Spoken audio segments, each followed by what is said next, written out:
Astrology is like the weather. It's all around us and it's also within us. It's our energetic blueprint. And there's so many ways that it intersects with business and can make it so much more personal and just overall better for you as the business owner. That's KJ Atlas. I'm Kara Duffy, and this is the Powerful Ladies Podcast.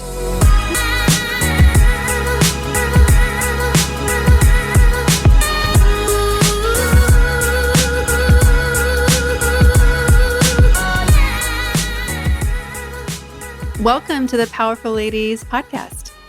Thank you so much for having me. I'm really excited to chat with you. I am too.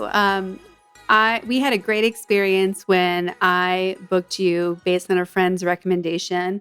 And it was so great that I then gifted my team Zooms with you for Christmas, maybe 2 years ago now. And It was so great to finally meet you in person in LA for our last in-person event. So great. When that event was amazing, by the way. Thank you. FYI to anyone else, go back and listen to it because it was really, really powerful. Thank you. Well, let's tell everyone your name, where you are in the world, and what you're up to. My name is KJ Atlas. I currently live in Los Angeles by way of many different places. And I'm a professional astrologer, and I focus on business astrology and locational astrology. Most people don't know how astrology impacts business or location. So what can you tell us about how astrology impacts those two spaces? Astrology is like the weather. It's all around us and it's also within us. It's our energetic blueprint. And there's so many ways that it intersects with business and can make it so much more personal and just overall better for you as the business owner. For example, your natal chart, which everyone has, and it's not repeated for 25,000 years. It's incredibly unique. Shows you exactly how you're supposed to run your business. And there's a lot of template style, here's how to do your business.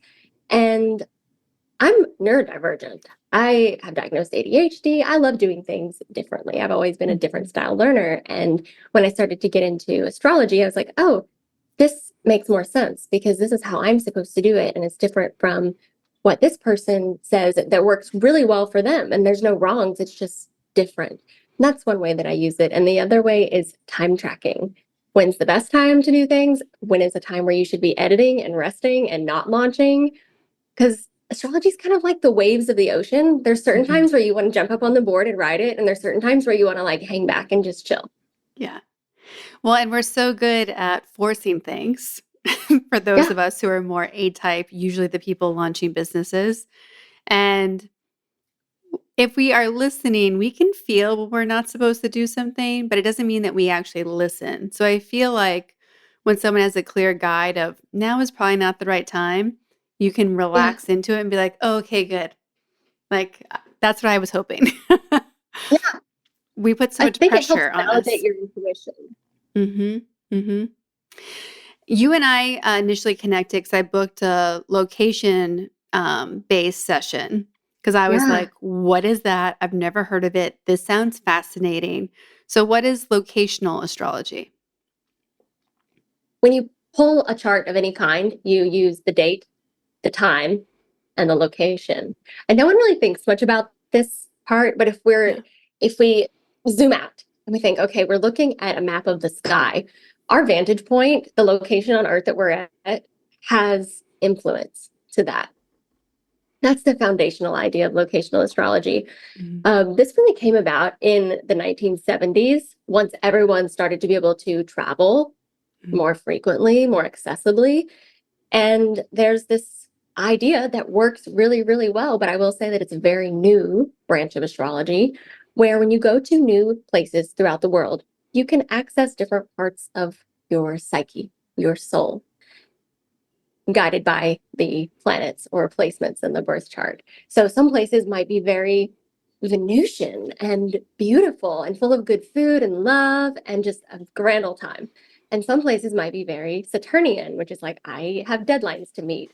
I need to be disciplined. I need to work really hard. And so it's kind of just like different flavors and your own little personal vortices around the world.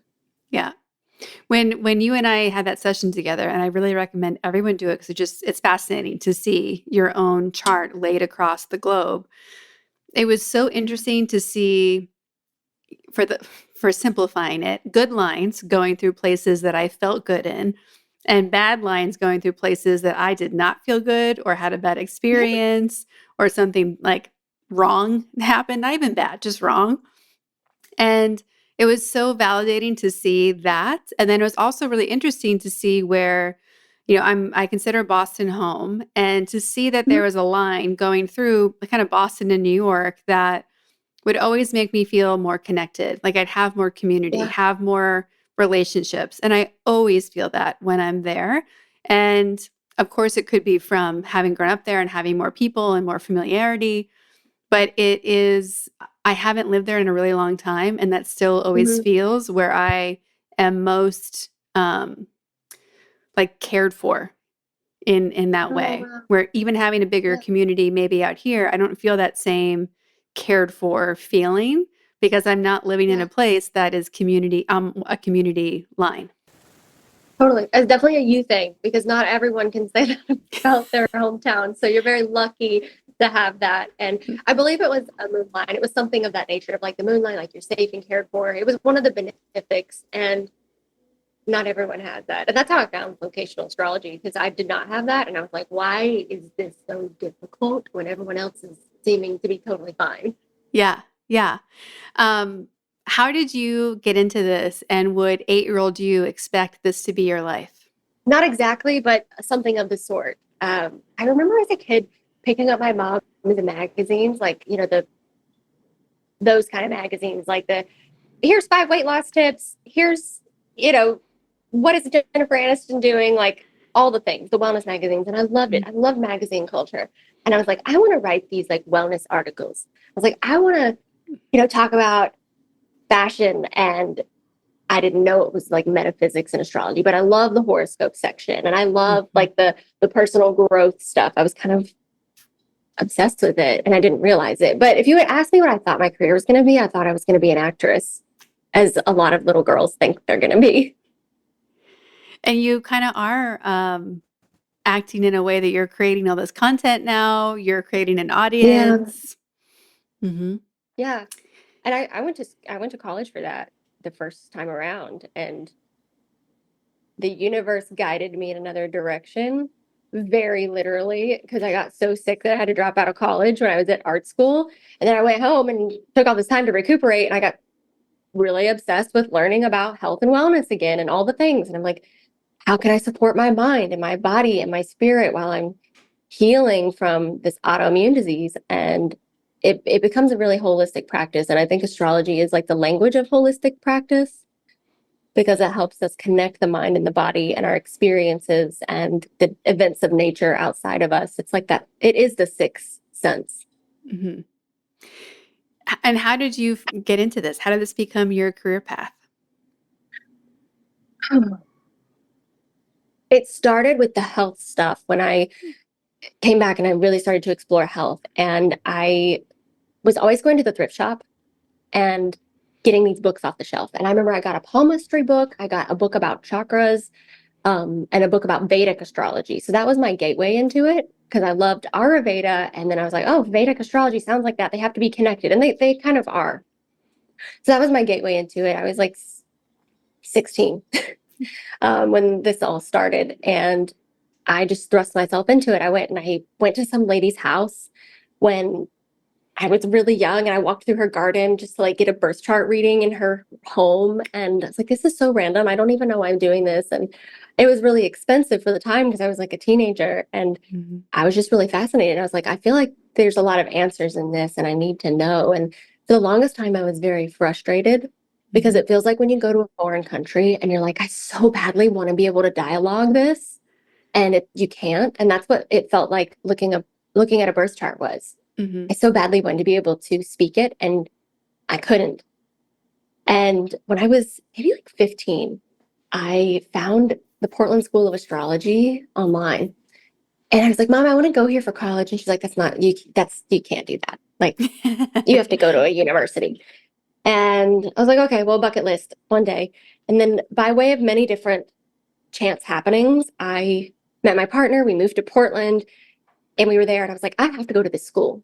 Like, I have to do this. And I was so embarrassed to like say out loud that I wanted to do this.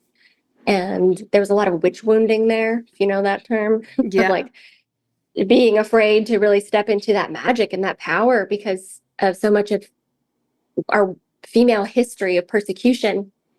And I did it, and it just unlocked everything. And I just learned so quickly after that. And I was learning locational astrology while I was doing it, and my whole life came online. I was like, oh my God, I've been living on a Saturn line in my hometown. That's why I went through all of these horrible experiences. That's why I developed a chronic illness. And I was constantly just climbing and gripping so hard to do the things that seemed so easy.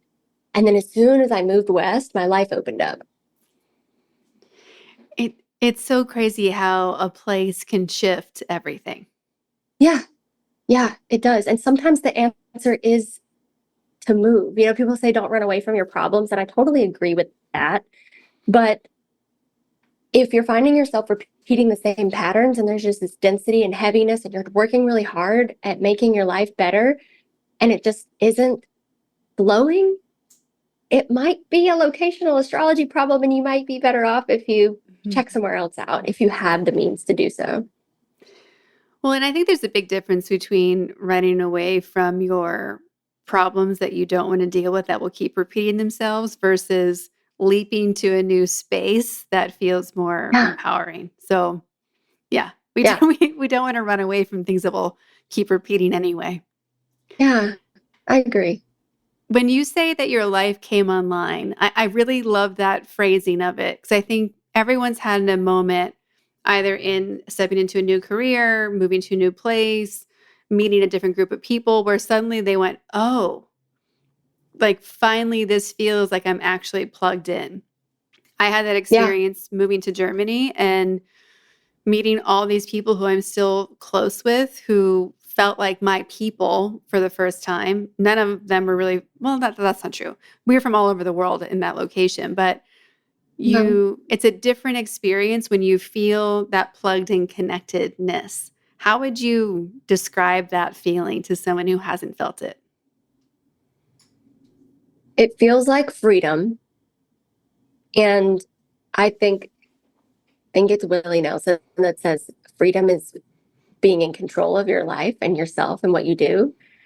And that is what happened when I started to move west. I felt like I had freedom and I was safe in my nervous system to really be in my authenticity. I feel like I always was growing up, and that's what made it hard because I just like what you see is what you get. Like, I'm not hiding anything. Like, I'm going to be Yeah. myself. I'm going to wear green eyeliner and probably wear a tutu to school. And people might think that's weird, but it was just it. And when I moved to my sun line and then now my Mars line, there was this yang energy of aliveness that allowed me to really sit in this confidence of I'm here, I'm queer, and this is what you're going to get. And I'm happy about it. Yeah. It's a joke now, especially on like Overheard LA about hearing about people in LA talking about things like, oh, I can't date him. He's a Virgo or whatever their thing is. Yeah. And it's in this funny place where so many people are using astrology on a regular basis. So many Yeah. people have developed superstitions around it, and yet very few people want to acknowledge how much they're using it and relying on it. How do you manage that? And what's your opinion about that? To be honest, I think it's one of my biggest challenges. You know, it's one of the reasons why I get up in the morning because this stuff is so vast. It's 12,000 years old. And what's so funny to me is that the people who've ruled Yeah. astrology and created these systems up until about the 1960s were men, white men to be specific. And it's hilarious to me that because of the 1980s bouffant hair sidekicks, now it's like this hooky women's thing that's silly and like, oh, women use this as a way to discriminate. Like, she's not going to date me because I'm an Aquarius. Like, I've seen this term on Instagram called space racist or space racism. And I was like, what is that? I've seen it on Overheard LA comments, like men using it. And I realized this idea of discriminating against the signs. And I'm just like, oh, no, no, no, no, no. We have got to fix this. This is not what this is supposed to be at all. Please don't use this vast tool for something that shallow. You know, it's like when people say I don't like Geminis or Scorpios, it's like, well, actually, you do have both of those signs in your chart and they serve a function. They rule an area of your life. Everyone has all 12 signs in their chart. Just because you don't have planets there doesn't mean that it doesn't matter to you or it doesn't affect you. And if there's a quality about a sign that shows up in a person and you don't like that person because of specific qualities, it says more about you and what you need to integrate and welcome in from your shadow than what the other person is doing. And that's not to say that people don't have flaws, because that's for sure. Every single sign has light and dark, just like every single person. Full stop. Yeah. I remember when I was maybe 9, and my mother, I still have it, is like a tiny book of astrology that she put in my Easter basket, which is ironic for an Easter gift, but I still have it to this day. And it's like the book of Libra. And it talks about like who you are and your strengths and your weaknesses and how you get matched to different signs and what that means. And it was like it's on my bookshelf right now, and it was something so illuminating because I also love taking all the personality tests, all the things, because I think it's so interesting to learn about yourself, because especially in relationship to other people. Being someone who loves Yeah. connecting and relationships, it's like being very Libra of me, but like seeing how we can optimize and make different relationships better or stronger based on having this tool, I think is always really interesting. And I really appreciate when it's dead on. Um, Yeah. there's been a couple Instagram accounts that I follow where they're like, just talk about like whatever sign is going through, or they Uh-huh. had some memes about how different signs answer emails. And I was like, how do they know? How do they know what my vacation automatic message is for my email? Yeah. I love when memes are correct. Mhm. When there's like, I think memes are an excellent way to grab people's attention and get them interested. It's like a really good gateway drug. And when they're spot on, create more. Like, Yeah. that's great. I love it. I love it. I think we do have to be careful because astrology is something that doesn't have an accreditation board. It's not like a therapist or Mhm. a doctor where you have to pass a certain level of testing or schooling. And that's why I feel very protective of it, because I did go to school. I went to a year-long program. I got a certificate. I've hired mentors who have been doing this for 50 years. And it is very complicated. And that's the hard part, is that it is very complicated. And the more you simplify it, the more of the juice you lose. Mhm. And the hard part is that you do have to simplify it for the masses. And I think that's a big challenge I kind of face, of like, how much am I willing to water this down Yeah. to reach a large number of people while still keeping integrity? That's really important. How do you balance that? Like, have you just chosen to lean in on the people who want the details? Yeah, I try to keep it positive, but not bypassing positive. I try to keep it helpful, and here's practical things that you can do. And I also keep it transparent. I don't want to just say like, oh, this season is going to be great for Aries. It's like, well, I do want to educate a little bit and say like, Mhm. here's what it is, but stick with me, stick with me. I'm going to explain it so that even though all those jargony words can be really confusing, but I want you to know, but I'm going to explain it.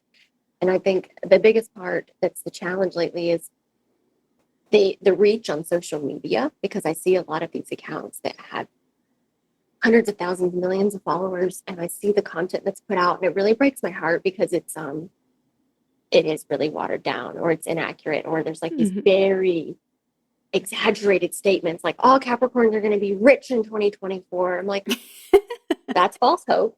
It doesn't work like that. I don't want to be the Scrooge. It's like, no, no, no. But, we do have to kind of keep each other accountable and be like, hey, be careful who you're listening to. Be careful who you're taking information from, because if it sounds too grand and good, It probably is. Well, and the content you're making, I think, is amazing. Like whenever you're talking about Mm. the impact of this eclipse and what to look for, and like I love you are educating in a way that is interesting as well as informative. I'm going through every single like carousel you have. I'm like, and then what? And then what? And because it Oh, really feels like you have our back. Like how you just described it is how it's coming across. Like you want to have our back. You want us to have real information. You want us to know the why behind the where things might be coming. And it actually gives me so much context when I do see one of those other high level surface posts go out and I'm like, oh, but that was only like the first sentence in your 10-part slide that I so like I understand what it means. It means so much more than that, but it's unfortunate for people who are just like, okay, I'm gonna be rich. Bye. I'll go back to bed. And you're like, well, thanks no, for reflecting that back to me, Libra, which is what Libras are really good at. But that was like the greatest gift you could have given me. So thank you for that. I really appreciate it. you're so welcome. A lot of what I hear in you talking about how important astrology is to you is empowering people. So what does it mean to you to like how would you define the words powerful in ladies and does their definition change when they're next to each other? The definition doesn't change when they're next to each other. I think it gets stronger because women are inherently powerful. When I think about the female archetype, I don't necessarily gravitate towards Venus. I think of the moon. And the moon is just as strong as the sun. And we get just as much time as the sun with the moon. And we also have a dark side of the moon, which is Lilith. And the Lilith archetype is immensely powerful. And I think it's really untapped in our collective. A lot of women don't really access their Lilith side. When we put this together, we realize that ladies are powerful. And Mhm. when we're reminded of the dark side of the moon, it's like, oh, well, yeah, of course. But there's still so much left to harvest and mine from that. And we can do so by creating Mhm. women's circles, giving the microphone to other women, sharing the stage, and supporting other women, especially younger women, because that's the only way we're going to continue to elevate and rise and be strong and powerful for multi-generations. Like how can women use the Lilith dark side of the moon power to step into a new level? Well, there's a lot of layers. In my own journey, I think it's to start to decondition those layers of shame, those layers of being a good girl. I was raised in the Bible Belt. There's a lot of the cross your legs, be polite, don't say too much, don't take too much space, smile. Exhausting. And when we start to decondition some of those things and we shut out all the noise Yeah. and we get down to the root and say, what do I actually want? What are my core values? What do I desire in this life? We can kind of carve our own route. We get to do anything for these values. I will do anything to reach those goals. And when we have these false goals, then it's like, oh, yeah, I think I want a husband and a white picket fence and a golden retriever. That sounds idyllic. And if you want that, then that's amazing. But I think your birth chart is a good tool to take you back and look and see what am I actually here to experience and love and do? Yeah. Like, for example, are my values unconventional? Are they different? Am I trailblazing a new path? Or are my values more traditional and related to family? Because both are fine. And when you shut Mhm. out all the noise and get to the root of that and you say, okay, this is what gets me foaming at the mouth. This is what I get up for, and I will fight for this. That's it. And I think there's this kind of Yeah. plutonic maintenance quality that women have where it's kind of like, I'm not going to fight, but I will stand here and I will withstand and I will hold this plank position for 5 minutes. Just watch me. That's where the power comes from. It's from a very gentle, staying power. And that's a force. It's almost as if it's that internal power that it's not about taking it from somebody else, which I think is so often how power is used. It's like, I'm not going to budge from this because this is the truth and I'm going to stick to that. And from that comes authenticity. And when you're in that authenticity, it really triggers people and it inspires the right people. I just shared a post in my stories today, a TED Talk of a woman sharing why we don't like powerful women as a society. And it went so much that conditioning that you were talking about of women who stand up for what they believe in and women who don't want to smile and women who are mad about something. Because usually when powerful women get mad, my experience is they're not mad for themselves. They're not mad for like petty reasons. Like they're mad because it's an injustice. Like it's just like not like it's hurting more people than it's helping. And it was so interesting to see it just put in black and white of reflecting to everyone, this is how we're told women should be. This is how we're told men should be. We get mad when people aren't following those specific standards. And I think it's such a cool time to be alive in seeing all those stereotypes coming apart. And as you said, like whichever things you want to grab onto that make you feel excited and lit up, awesome. And giving people the both freedom to choose the alternative path or the traditional path and know that both of them have all the power that they might want in them. It's nice to have that freedom. Well, I think it's getting, like you said, it's getting better. The Gen Z and Gen Alpha, they're so different from millennials and Gen X. Like they don't have to come out to their parents, you know? If they're dating someone of the same sex, they're just like, "Oh, I need to what?" Like it just kind of goes over their head, you know? Like they don't fathom racism. They don't even fathom these ridiculous constructs that we hold on to that we've been tricked into believing in our society. I I think we're moving through it, and I think in just a couple of generations, it's going to be like, "Well, of course women are powerful." Like, duh. It's going to be one of those things that just kind of, again, goes over their head. So you just launched this amazing new product that is going to help a lot of people. So let's tell everyone about it.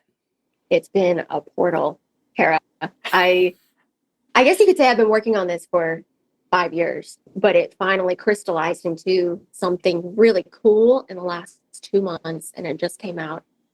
And it's a Google Calendar with astrology and with all of these gate portals and all of these spiritual things, but it doesn't just tell you when, it tells you what, it tells you how, and exactly what time. It translates to your time zone, because the beauty of the Google Calendar is that no matter where you are in the world, it's going to match to your time zone.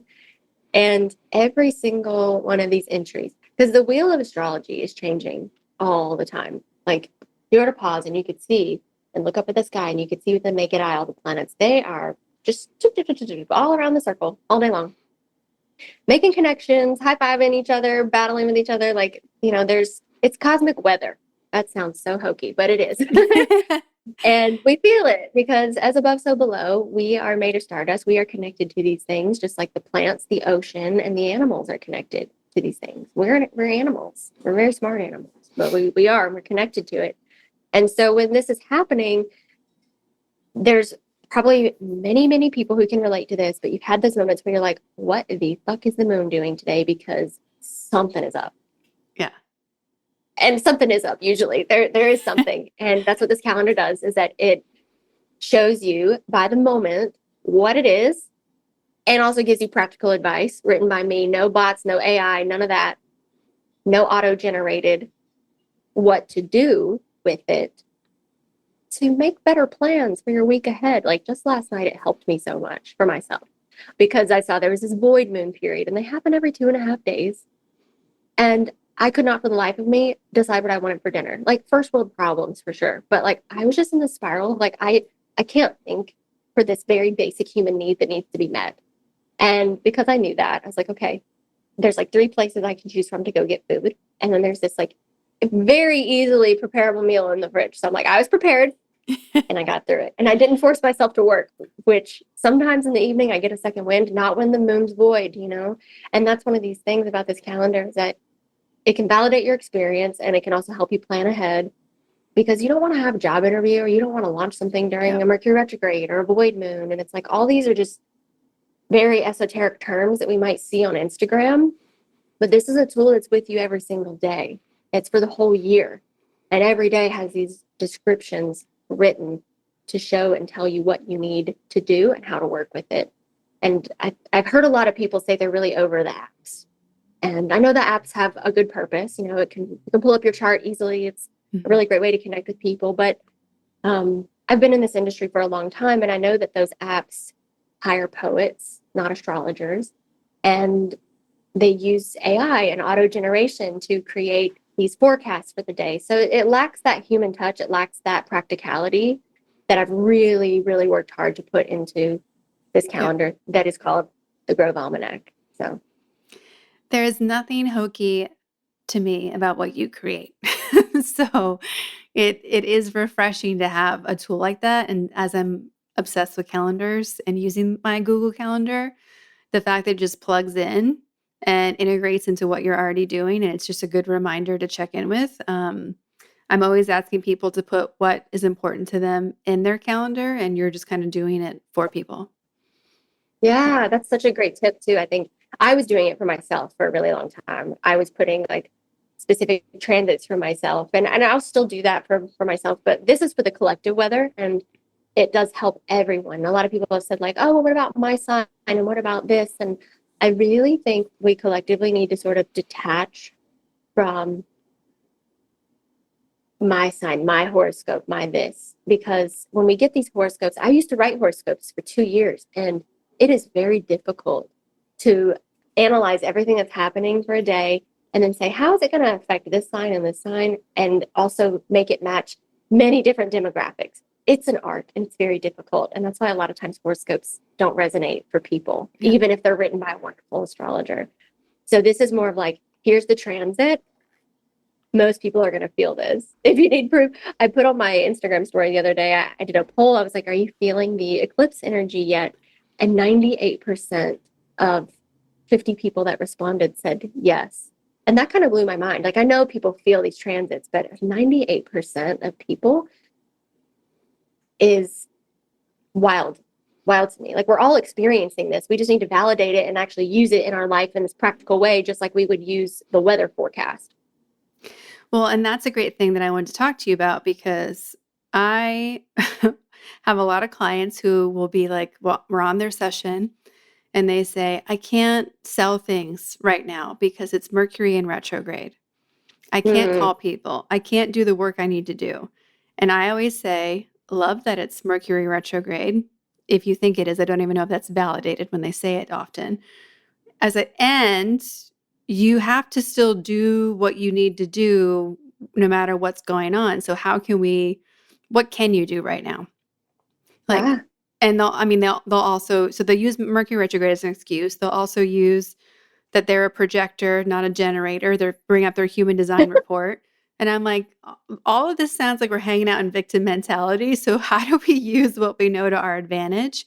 So what advice would you give someone who is struggling to do what's on their to-do list, and it's maybe because of Mercury retrograde, or maybe they're using that as an excuse? The thing about Mercury retrograde, and I'll use this as an example and then talk about it more generally, because Mercury retrograde is a major buzzword. Everyone loves it. It's a sexy term right now, and it's also misunderstood. So Mercury retrograde happens for 3 weeks at a time, 3 times a year. It's about the same ratio that we sleep in our lifetimes. So we could think of it as like, oh, these are little rest pockets for 3 weeks at a time. The world doesn't work that way, though. We can't just like, maybe unless you're French, I'm taking 3 weeks off. I'll be back after summer. I love that for them. Americans, unfortunately, can't really do that.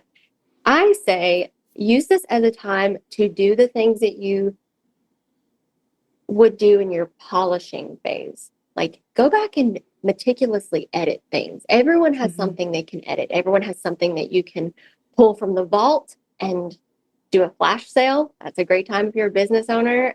Mercury retrograde. Okay, I'm going to take this old course, revamp it up. Quick cash, high value. There we go. Easy, less work. People say they can't travel during retrograde. That's not true. I have a whole blog that's like a guide on this. Like, do all the things that your paranoid dad would do at the airport. Arrive 30 minutes early, print your boarding pass. Don't have any questionables in your TSA bag that you bring through security. All those things. Do not use it as a crutch. Do not use astrology in general as a crutch. When you say, oh, sorry, I'm late because I'm a Gemini. Sorry that, I manipulated you because it doesn't matter. Everyone can do these things regardless of your sign or regardless of the energy that's going on. Mercury retrograde, things are going to move at a slower pace, but you might turn down the pace, but you're still going to get stuff done. You might put one less task on your to-do list, but you still got to chip away at it. And for the people who are born during Mercury retrograde, I'm one of those people. I love a Mercury retrograde because it's a 3-week portal where I'm so clear. I write so much copy during a Mercury retrograde. I write a ton of content. I plan out my next quarter in more detail because it happens 3 times a year. So it gives you this little portal where it's like, okay, I'm reviewing and then I'm also planning ahead. The only thing that I would say don't do during a retrograde for the best results, avoid buying a car, avoid signing a lease. I say this as someone who has had to sign a lease during a retrograde because sometimes you do. And I did have to move in and move back out because they had to exterminate.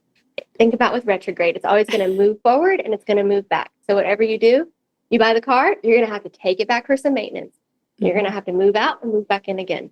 It's just a delay. It doesn't make people catastrophize it. You know what I mean? Yeah, they catastrophize it. Exactly. And then make it into this thing where it's like, I can't do anything. I must lay here till it's over. And I'm like, no. That's not anything to do with retrograde. That's you being in your feelings and not in your powerful self. Yeah, you can do anything that begins with an RE, review, realign, refresh. Sounds like all of 2020 was a retrograde. Yeah, all of the REs that you need to do, go back and do them during a retrograde and just move at a slower pace and be clear in your communications. Don't do any back end stuff where you're like, I'm gonna omit this information. Like, be transparent. It'll come back to haunt you. And I think it's a great time for a digital detox. Ooh, okay. I like that. I have one more random but personal question for the astrology world, which is my brother's been getting teased back to that who you can date or who you can't, because he is a Gemini, sun and moon sign. And he's like, this is bullshit. Girls are saying they can't date Gemini men. Meanwhile, he's so nice and such a great guy. So for someone who's a Gemini, what advice would you give them on the best qualities that they should be sharing with the world? Well, I'm a Gemini sun, so you're in the right place. And we do get a lot of hate in the astrology world. What's so funny is I thought that I wasn't going to get into astrology school because I was a Gemini, because I knew how hated. And my teacher thought it was so funny. He's an Aries, and he's like, "That's insane." He's like, "Yeah, but what people say." And you know what I think it is that Gemini has this duality quality. Gemini is a mirror, and we will mirror to you what you're giving to us. So Geminis can be incredibly charming and incredibly kind. And we can also be the exact opposite of that if that's what we're giving. Because Gemini is quick-witted, so we can be sharp and snarky and witty and sarcastic if you're given some heat. And also the most lovable, kind, sociable, bubbly people. Americans don't like anything that's not black and white, from my experience. Other cultures are like, oh yeah, these two things can exist at once. And the Western world loves, this is data, this is fact, and this is the way it is. And Gemini says, I collected a new piece of information today. My opinion has shifted a little bit because of that. And so people will say, oh, Geminis are flaky or manipulative. It's like, well, perhaps, maybe some Geminis who are not living their highest self. Every sign has that lower self. And the Gemini in their highest expression is social, always connecting with people, asking people about their day, talking to strangers, curious, and always in a course or reading a book, like stretching and stimulating the mind. And working with the hands is really good for Gemini. So I'd say to your brother, like, go sign up for a pottery class, because you might find another like Gemini lover in the room, like chatting and like using your hands or something like that, like a pasta making class where, there's that social element, but you're handy working with something. That's very Gemini. People think Geminis are cheaters because there's this like duality of like, I want this and I want this too. And I guess that is possible for some Geminis, but I've never cheated on anyone. I've been in a monogamous relationship for 7 years, and it's I love variety. So take me to sushi so I can have lots of little bites of different things. Yeah. It's find different ways to seek out that variety and Mhm. stop hating on Geminis and Scorpios. Exactly. My sister's going to laugh when she edits this podcast, knowing that I asked that question for our brother. So I want to come back to you and who you've become as you've stepped into getting plugged in and being more public with your brand and how you can help people. How has that changed your life? There's not a day that goes by that I don't know who I am. Mm-hmm. And I think that's a really rare quality in this world. I know myself so intimately and so deeply that it's very easy to act from that place of conviction and curate my life around that. And I think it's something that I want everyone to be able to have and to do. And astrology has helped do that so much, to know what is real and to accept the things that are maybe real and also challenging. Like, I'm super sensitive and I'm like, oh, God, I wish I could just cut this part out of me, be a little harder. And then I've learned to love, like, sensitivity is a really cool thing. And I love that about myself. And as you know, being in business will expose all of your shadows to yourself. Mm-hmm. There's no way in the around best it. way. Mm-hmm. Yeah. And so being in business has taught me a lot about those shadows. And then looking at the chart has taught me a lot about how to work with them in the highest expression. I have a Cancer moon, and Cancer moons feel things so deeply. And I can take things really personally or get really defensive and like lock up like a little crab. And so I'm like, okay, what happens if I just let myself molt and my little tender crab meat is exposed for a second? What's the worst that could happen? And so I kind of have allowed myself to stretch and to get really uncomfortable with my outer limits. And even just I was in Dallas on my sun line. Then I moved to the West Coast. I went to Portland, Oregon. I was there for 5 years. And then I am now in LA for 2 years. And it was LA on my Mars line that really brought up all of my shadow with Mars. Mars is that masculine, like the initiative, the action. And my Mars is in Taurus. And Mars in Taurus is not the best placement in the system of astrology.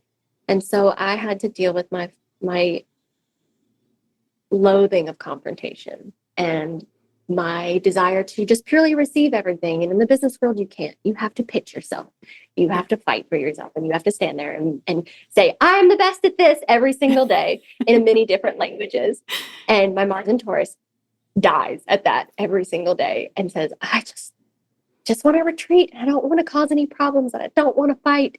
And so it has taught me how to fight in a polite way that the bull does, to stand there in the power and say, here we are. This is what we do. And I'm not going to budge.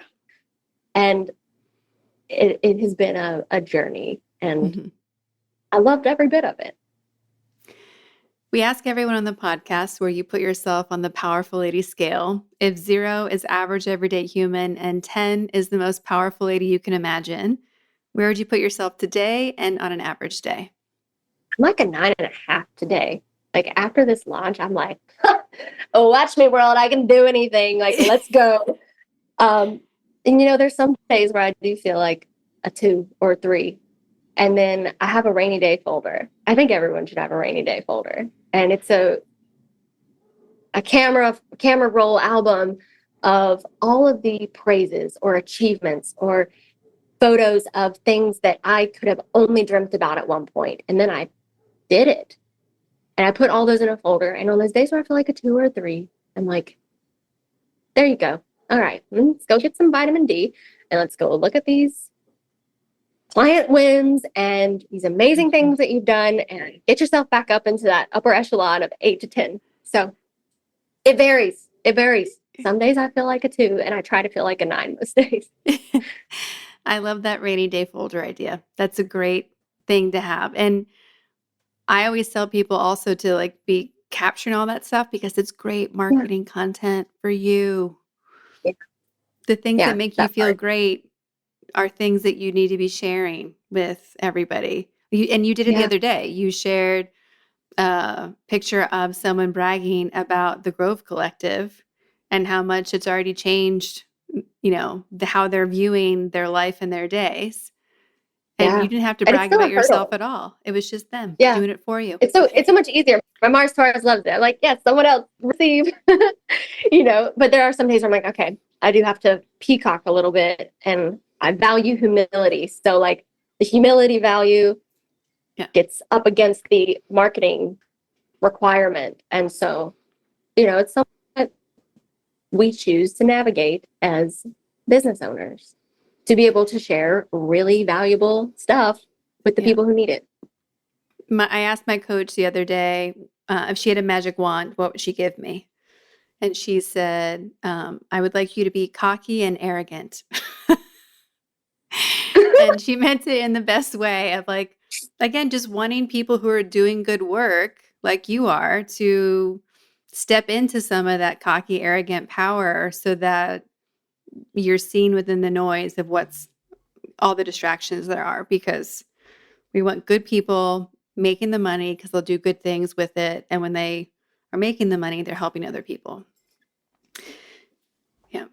So our last question for today, we've been asking everyone, how can we help you? What do you need? What's on your to manifest or to wish list? What can we help make come true for you? Ooh, a genie lamp moment. Okay. If you listen to this and you're really curious, and maybe you've had an astrology session before and it was maybe not great, give me a chance. Because I've done a lot of cleanup work lately. And that's not to say that I'm better than everyone else, but I do have a lot of experience. I've had a lot of teachers. I've taken so many courses. I've read thousands of charts. And I'm obsessed with this. And I will always find an answer. And I can take my own experience and I can meet a lot of people right where they're at because I've been there in some way. So if you're kind of like, I'm interested in this, but I just don't know, just give me a chance. And then when you love it, go tell somebody else, because so much of this work is word of mouth. And I think even just an initial chart reading can open up so many doors of your own curiosity and rabbit holes to go down and explore yourself deeper. And I encourage everyone to just start to learn your birth chart. There's a lot of different modalities out there. I think human design has value. So many other things do too. But human design is based in astrology, and there's a lot of richness there. And when I go look at my birth chart, I can still notice things. Like, it's a relationship you're going to forge for the rest of your life. It's not a one and done thing. But the information that you get from a professional's perspective on a chart reading is life-changing. And then if you're like, well, I'm really into the planning aspect and I want to get to know astrology for planning purposes, get the Grove Almanac, because it's the best freaking tool out there. Because I bought all of them, I've read all of them, I've used them, and I've looked and I've noticed where the gaps are. I've found all the gaps, and then I created it to fill those gaps. So go explore your chart. Do so in a way with integrity. Check out the Grove Almanac. That's my genie wish. And so where can everybody find you, follow you, book a session with you, and get the Grove Almanac? I do everything on kjatlas.com, KJ Atlas, spelled exactly like it sounds. And I'm on Instagram way too much. So come say hi, kj.atlas on Instagram, because I'm on there every day and I like to talk to people. I really love social media for that purpose. The marketing part isn't fun, but I love the community, so let's keep making it bigger. Come follow me. Let's make friends. Well, thank you so much for being a yes to sharing your wisdom with the Powerful Ladies community and your time with me today. This has been such a pleasure. It's always fun getting to chat with you and hang out. I love it. Thank you so much for having me, Kara. You are amazing.